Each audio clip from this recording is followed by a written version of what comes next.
नमस्कार सभी साथियों को। आज हम बात करेंगे प्रशांत महासागर की समुद्री धाराओं के। समुद्र का पानी नदियों के समान एक स्थान से दूसरे स्थान पर प्रवाहित होता रहता है, जिसे समुद्री धारा कहा जाता है। समुद्री धाराएं दो प्रकार की होती हैं। अगर विषुवत रेखा की ओर से आ रही हैं तो गर्म जल जल की धाराएं होंगी, और अगर ध्रुवों की ओर से आ रही हैं तो वो ठंडी जल की धाराएं होंगी। तो प्रशांत महासागर में जो विषुवत रेखा गुजरती है, इस विषुवत रेखा के ऊपर और नीचे दोनों साइड महासागर के पूर्वी भाग से पश्चिमी भाग की ओर जल का प्रवाह होता है। विषुवत रेखा के दोनों ओर चलता है। जो ऊपर चल रहा है इसे उत्तरी विषुवत रेखीय धारा कहेंगे, और जो नीचे चल रहा है इसे दक्षिणी विषुवत रेखीय धारा कहेंगे। और दोनों ही धाराएं गर्म जल की धाराएं होंगी। उत्तरी विषुवत रेखीय धारा इंडोनेशिया के द्वीप समूह से टकराएगी और यहाँ से ये ऊपर की ओर मुड़ जाएगी। और जैसे ही ये ऊपर की ओर मुड़ेगी, इसे हम क्यूरोसिओ की धारा कहेंगे। क्यूरोसिओ की धारा आगे बढ़ेगी और इसकी एक शाखा इस जापान सागर में प्रवेश कर जाएगी, जिसे सुशीमा की धारा के नाम से जाना जाता है। ये क्यूरोसिओ की धारा जापान के इस द्वीप तक आगे बढ़ती जाएगी 45 डिग्री अक्षांश के आसपास, जिसका नाम है होक्काइडो द्वीप। इस द्वीप के पास आके पश्चिमी प्रवाह के चक्कर में या पश्चिमी पवनों के चक्कर में ये धारा अब आपके अपनी दिशा बदलकर इस तरीके से आगे बढ़ेगी। और इस तरीके से जब ये आगे बढ़ेगी तो इसे उत्तरी प्रशांत प्रवाह कहा जाता है। और ये अमेरिका से टकराएगी, और अमेरिका से टकराने के बाद ये इस खाड़ी में बहेगी, जहां इसे अलास्का की धारा कहा जाता है। और ये पूरा चक्कर जो है आपकी गर्म जलधारा का है।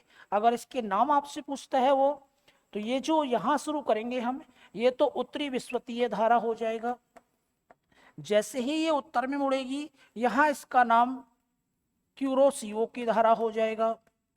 ये भी गर्म धारा है। इसका एक पार्ट जापान सागर में गया, उसे हमने सुशीमा की धारा कहा। ये भी गर्म जल धारा है। 45 डिग्री उत्तरी अक्षांश के बाद पछुआ पवनों के साथ ये पूर्व की ओर आना शुरू करेगी। इसे हम उत्तरी प्रशांत प्रवाह के नाम से जानेंगे। और आगे जाके अलास्का की खाड़ी में ऊपर की ओर जाएगी, इसे हम अलास्का की धारा कहेंगे। और ये सारी की सारी धाराएं याद रखना बेटा गर्म जल धाराएं हैं। तो ये पूरा चक्कर आपको काटना है। उत्तरी विषुवत रेखीय धारा आगे मुड़ी तो क्यूरोसिओ की धारा, इसका एक पार्ट जापान सागर में गया सुशीमा की धारा, आगे पछुआ पवनों के प्रवाह में आके उत्तरी प्रशांत प्रवाह, और आगे जाके यही अलास्का की धारा। अगर हम दक्षिण में आते हैं तो दक्षिणी विषुवत रेखीय धारा ऑस्ट्रेलिया से टकराएगी, और ऑस्ट्रेलिया से टकराने के बाद इसका पानी नीचे की ओर आ जाएगा। और यहाँ नीचे की ओर ये जब जाएगा तो इस वाली धारा को हम क्या कहते हैं, क्योंकि ऑस्ट्रेलिया का ये पूर्वी तट है तो इसे पूर्वी ऑस्ट्रेलिया की धारा कहा जाता है। और पूर्वी ऑस्ट्रेलिया की धारा भी आपके गर्म जल धारा का नाम है, जो कि दक्षिणी विषुवत रेखीय धारा आगे जाके मुड़ के पूर्वी ऑस्ट्रेलिया की धारा बन जाती है। दोनों विषुवत रेखीय धाराओं के मध्य में है। महासागर के पश्चिमी भाग में जल अधिक जमा होने के कारण इन दोनों के बीचों बीच में महासागरीय जल में उल्टी गति उत्पन्न हो जाती है, और उसे हम प्रति विषुवत रेखीय धारा के नाम से जानते हैं, जो कि पश्चिम से पूर्व की ओर चलती है। तो दोनों विषुवत रेखीय धाराओं के मध्य कौन सी धारा चलती है, तो प्रति विषुवत रेखीय धारा के नाम से चलती है। और ये भी बेटा गर्म जल धारा है। प्रशांत महासागर की ये सारी तो आपके गर्म जल धारा हो गई। अब हम आते हैं ठंडी जल धाराओं पे। और ठंडी जल धाराओं की अगर मैं आपसे बात करूं, तो ठंडी जल धाराओं में एक बेरिंग सागर से ठंडा पानी नीचे की ओर आएगा, और नीचे की ओर आके होक्काइडो द्वीप तक आएगा।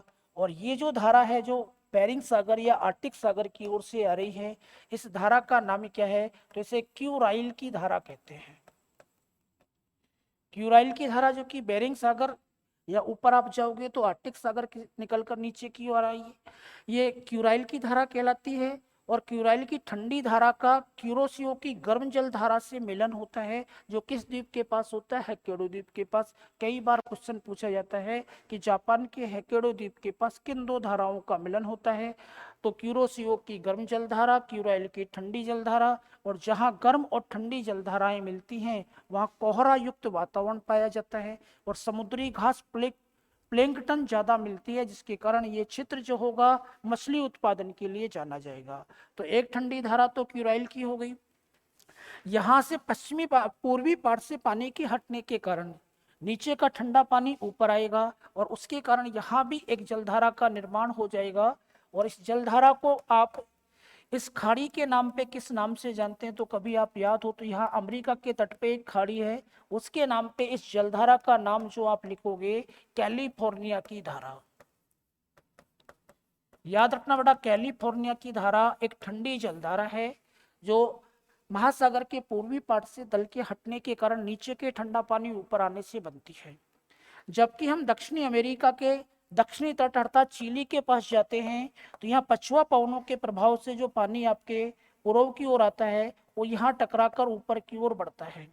और ये जो जलधारा है इसको आधुनिक भूगोल के पिता ने सबसे पहले देखा था, उसी ने इसकी खोज की और उसी के नाम पर इस ठंडी जलधारा को हम हम्बोल्ट की धारा कहते हैं, हम्बोल्ट की धारा कहते हैं।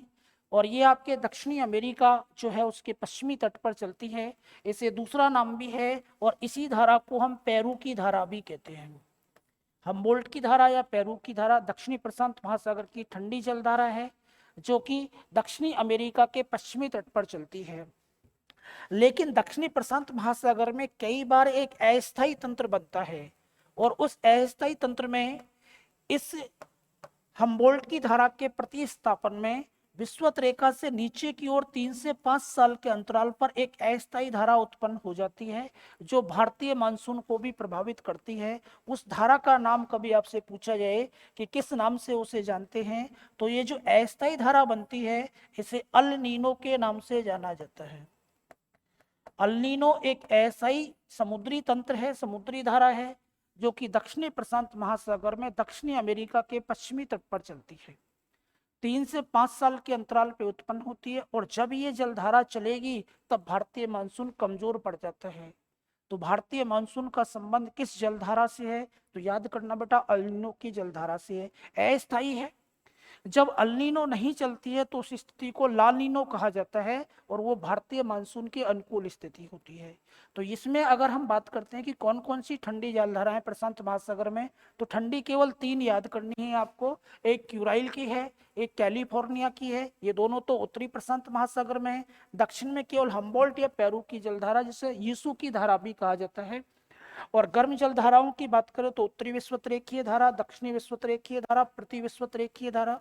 उत्तरी विषुवतरेखीय धारा आगे क्यूरोसियो बन जाती है और इसकी एक पार्ट सुसीमा, उत्तरी प्रशांत प्रवाह, आगे अलास्का।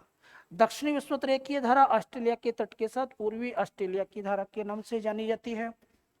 और यदि इनकी बात करें तो उत्तरी प्रशांत महासागर में ये सब धाराएं हैं आपके गर्म धाराएं, उत्तरी विषुवतीय, क्यूरोसियो, सुसीमा, उत्तरी प्रशांत प्रवाह, अलास्का। उत्तरी प्रशांत महासागर में ही ठंडी की बात करूं तो एक तो क्यूराइल है और दूसरी आपकी कैलिफोर्निया है।